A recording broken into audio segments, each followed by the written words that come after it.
Hey, welcome back. My name is Dino. Welcome to this mini lecture. We are going to be talking about hyperreality, when reality these days just isn't enough. So you might be asking me, what is hyperreality? It's the generation by models of a real without origin or reality. And that's from Jean Baudrillard in Simulacra and Simulation. Or Simulation and Simulacra, I always forget the two. It's from 1984. Here are a couple of examples of a model that doesn't have a real original. Say if you have a video game where it has an environment and landscapes, like it's completely this digital model without, again, a real world backdrop. Say if you have a digital map for a fictional land that you make, like again, say in a video game, or you just, maybe you're doing something based on a fictional novel or something like a Game of Thrones or Lord of the Rings. Or if you have a virtual reality for a new place, say if you have like a thing like a Second Life or a metaverse, it's just completely a new model, which may not necessarily be based on anything like that was real from before. Hyperreality, the idea of it's kind of ushered in this era of simulation and science. Quote, the era of simulation is inaugurated by a liquidation of all referentials. Worse, with their artificial resurrection in the system of science, a material more malleable than meaning. Again, this is Baudrillard from the 80s. So just, that quote is pretty thick. Baudrillard is pretty thick reading. A referent, like in terms of like a referential, it's the thing that a word or phrase denotes or stands for. So, like, what was that? What does that quote even mean? And from it, what does that even mean? Well, basically, what I like to say on behalf of that is that we're surrounded by changing online science systems. So it's like we have online worlds, and they have these signs that are completely digital in nature and may not have an analog form or a real form. And as a result, science can be partially or even completely disconnected from reality. And now these days, we're interacting more with science and maybe less with the reality. Say, for example, I have these pictures on the right. They're all political in nature, but, and I'm not making a political judgment. It's more just a comment on the sign. In the upper right, you see President Trump in the White House. It was before, I think he was meeting the Clemson Tigers football team when they won the football championship, and you see him there in the White House. And so he's in the White House, and he's got all this fast food around him. So it's like obviously he's celebrating the national championship, but it also becomes a sign.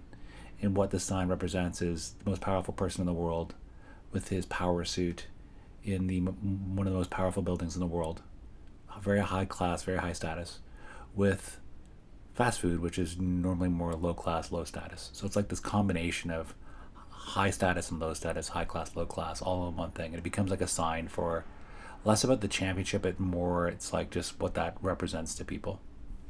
The second one is Nick Sandman and this gentleman. He's a Native American fellow. And so there was a protest, a couple of different protests and things at the Washington Monument.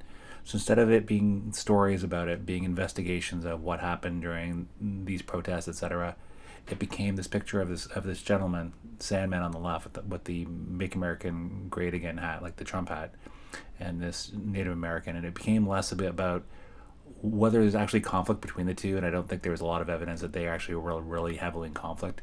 It became more of a comment on these two signs. One's like a pro-Trump and one possibly an anti-Trump sign. And that was most of the commentary. So it was less about the news stories that came out of it, were more opinion based on the sign rather than the underlying phenomenon that happened underneath. And finally, on the bottom right, it's a bunch of politicians during one of the State of the Unions, all wearing white.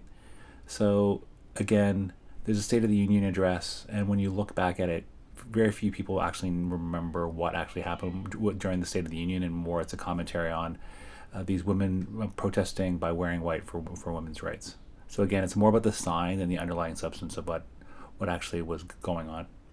And again, I'm trying not to be political. They're political examples, but it's more just like I'm commenting more on the signs.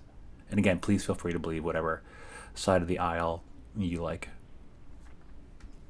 Again, more about the era of simulation and science. Quote, it is no longer a question of imitation or duplication or even parody. substituting the signs of the real for the real, that is to say, of an operation of deterring every real process. Again, pretty thick uh, um, quotation. So basically, it's just like it sort of speaks to the idea of science taking the place of the real. And what is the impact of all this era of simulation and science? It seems like we're progressively moving away from the real more to the sign. And we're moving more to virtual signs that aren't necessarily tethered to actual reality. And then it also speaks more just generally about our increasing immersion in online life. Whether you like it or not, a lot of us are spending much more time online than we were 5 years ago, 10 years ago, etc. Again, those. I wasn't trying to sort of forward a political agenda. It was more commentary on the signs. But tech has a hyper real impact outside of politics, and I have like these two sort of sides. It's like the past and the present slash future. So the left is the past, the right is the present slash future. So in the past, we just have a social life. Now we have this social life conducted through social media, such as through Facebook or Instagram or whatever your preference for a social media channel. In the old days, you just have real life in a physical setting. Now you have virtual life through older technologies like Second Life or newer ones like the metaverse, which is just emerging. And then finally, back in the past, you just take photos of things, landscapes, people, etc. Now, because of digital technology, we're able to take selfies and post them online. And then even there's this new phenomenon about like game selfies. So, say example, if you're in Sony's PlayStation, you can take photos of the landscapes or the characters within these landscapes. Like it's like a selfie within a game. So it's like more of a we're moving more online and in sign, like more of a sign reality than a real reality. And this all speaks to kind of like a separate phenomenon, but it's kind of related. It's this idea of the inversion. It's where Google engineers were worried that more and more traffic online, less and less traffic online relatively is human traffic than bot traffic. So it's like the bot traffic is overwhelming human traffic, so it's become again more hyperreal. Here's some additional and related ideas. Zizek, in a documentary, talks about images are the new reality. So I think what he's trying to sort of say is that there's reality, and that's true, but also the sort of the images that are taken of that reality, which may not necessarily represent the totality, become the new reality because they're shared so widely through online ways. And then cyberspace. Here's a great quote. Cyberspace is a black hole that absorbs energy and personality and then represents it as spectacle. And again, it's like we have ourselves. We project our lives, our energy, our personality online, in cyberspace, and it becomes like a black hole that just sucks in all this energy and personality, and then represents as a spectacle. I'll give you a quick example. Say if a lot of you, most of you, maybe all of you have Facebook. So you have your life, you take a photo, you put it online. You have friends that do similar things. They take a photo of their life, they put it online. So their life, their energy, their personality becomes like a spectacle, sort of an event that you watch and consume. So it's less about a human life. It's more like an entertainment product that you consume. Ukraine's obviously. I thought about this idea years before the Ukraine conflict, and this article is from several years ago. Some of you may know now because of President Zelensky's current job and his wide profile in the world due to the Russia-Ukraine conflict. Do you know what his job before becoming a president was? So here's a title. Comedian Vladimir Zelensky unseats incumbent in Ukraine's presidential election, exit poll shows.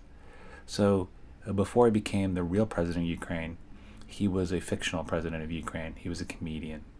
Like he was in a comedic show playing a president. It's kind of like almost like a version of like Veep. Like it was that kind of. That's not maybe it's not that profane. Like probably not that much swearing, but it's just like a similar type of comedic show about the presidency and about politics.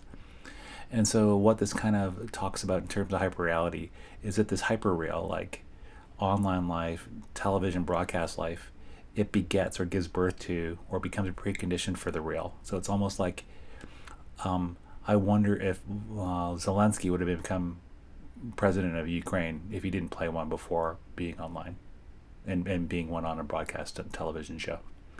Like, it's hard to answer. It's kind of like an alternative reality, but it's something to think about. So, friends, that was Hyperreality, when real just isn't enough. Thanks for watching. I look forward to seeing you again soon. If you have any comments, please add them below. Take care.